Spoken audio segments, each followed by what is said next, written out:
अगर तुम सुबह 4 बजे उठकर सिर्फ आंखें बंद करके बैठ जाते हो तो मैं तुमसे एक सीधी बात कहना चाहता हूँ।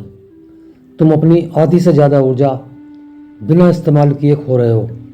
रात भर जब शरीर विश्राम में होता है तब भीतर एक सूक्ष्म शक्ति बनती है। हमारे योग ग्रंथ उससे तेजस कहते हैं।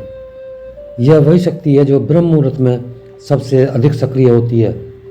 हमारे शास्त्रों में कहा गया है कि जो इस समय जागता है वह केवल दिन नहीं शुरू करता, वह तो अपनी चेतना को जगाता है।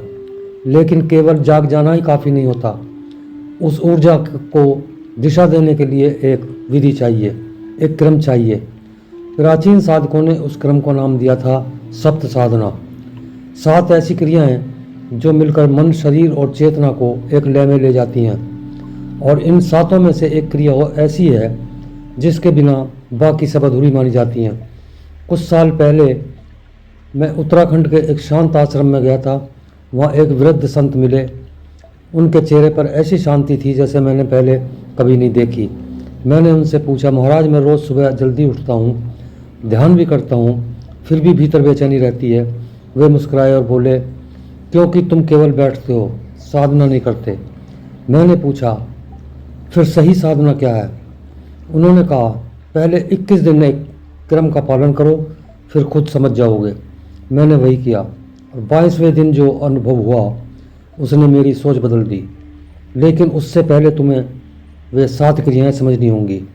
पहली क्रिया, शीतल स्पर्श। अलार्म बजते ही सबसे पहले ठंडे पानी से दोनों हथेलियां भरो और बंद आंखों पर धीरे से लगाओ 3 बार। योग में इसे चेतना जागरण की शुरुआत माना गया है। आंखें सिर्फ देखने के लिए नहीं बल्कि मन की स्थिति को बदलने का माध्यम भी है। ठंडा जल भीतर की सुस्ती को तोड़ता है और मस्तिष्क को शांत संकेत देता है। दूसरी क्रिया, प्राण जल। एक गिलास सामान्य पानी लें, उसे दोनों हाथों में पकड़ो और 3 गहरी सांस लेकर धीरे से उस पर छोड़ो। फिर उस पानी को शांत मन से पियो। आयुर्वेद कहता है कि सुबह एक जल शरीर की ऊर्जा को सक्रिय करता है और जब सांस की जागरूकता उससे जुड़ती है तो वही जल साधना का हिस्सा बन जाता है। तीसरी क्रिया, दिशा साधना। ध्यान के लिए हमेशा एक निश्चित स्थान चुनो और कोशिश करो कि मुंह पूरब की दिशा की ओर हो। प्राचीन परंपराओं में पूर्व दिशा को एक जागरण और नई शुरुआत की दिशा माना गया है। जब तुम रोज़ एक ही स्थान पर बैठते हो तो वहाँ एक मानसिक स्थिरता बनने लगती है। धीरे धीरे वही जगह तुम्हारे मन को स्वतः शांत करने लगती है। चौथी क्रिया, मौन संकल्प। बैठते ही तुरंत ध्यान शुरू मत करो।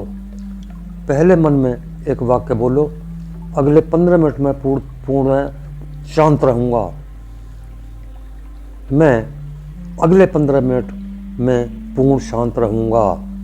शरीर शांत, विचार शांत। हमारे ग्रंथों में संकल्प को ऊर्जा का द्वार कहा गया है, क्योंकि जहाँ स्पष्ट इरादा होता है वहीं मन स्थिर होना शुरू करता है। 5वीं क्रिया, त्रिशक्ति श्वास।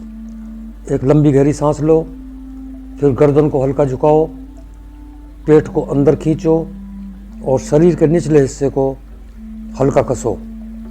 कुछ सेकंड रुको और फिर धीरे से सांस छोड़ दो। यह अभ्यास शरीर की 3 प्रमुख ऊर्जा धाराओं को संतुलित करने के लिए किया जाता है। शुरुआत में सिर्फ 3 बार करो, बिना जोर लगाए। 6ठी क्रिया, ध्यानोत्तर मौन। यही सबसे ज़्यादा लोग गलती करते हैं। ध्यान खत्म होते ही तुरंत आंखें खोलकर बैठ जाते हैं। फ़ोन देखना या उठ जाना, ऐसा मत करो। ध्यान पूरा होने के बाद कम से कम 2 मिनट वैसे ही बैठे रहो, बिना सोचे, बिना कुछ करने की कोशिश किए, सिर्फ शांत। इन्हीं क्षणों में मन सबसे ज़्यादा ग्रहणशील होता है। और अब 7वीं क्रिया। 21 दिन बाद जब मैं फिर उस संत के पास गया तो उन्होंने कहा, अब आखिरी बात समझो।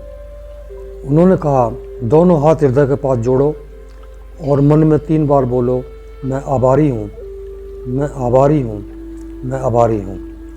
मुझे यह जीवन मिला, मुझे समय मिला। बस यही कृतज्ञता साधना।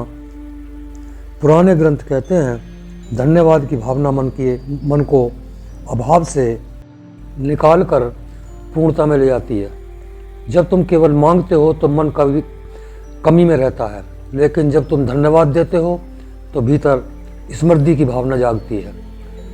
तो ये थी 7 साधनाएं: शीतल स्पर्श, प्राण, जल, दिशा, साधना, मौन, संकल्प, त्रिशक्ति, श्वास, ध्यानोत्तर, मौन और कृतज्ञता साधना।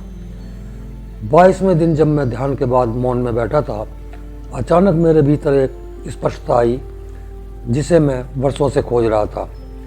कोई आवाज़ नहीं थी, कोई चमत्कार नहीं था, बस भीतर एक गहरा शांत उत्तर था। शायद यही साधना का असली उद्देश्य है, बाहर नहीं, भीतर सुनना। अगर तुम भी इन 7 क्रियाओं को 21 दिन तक पूरी निष्ठा के साथ करोगे तो बदलाव जरूर महसूस करोगे। कमेंट में लिखो, मैं शुरू करूँगा। ओम नमः शिवाय।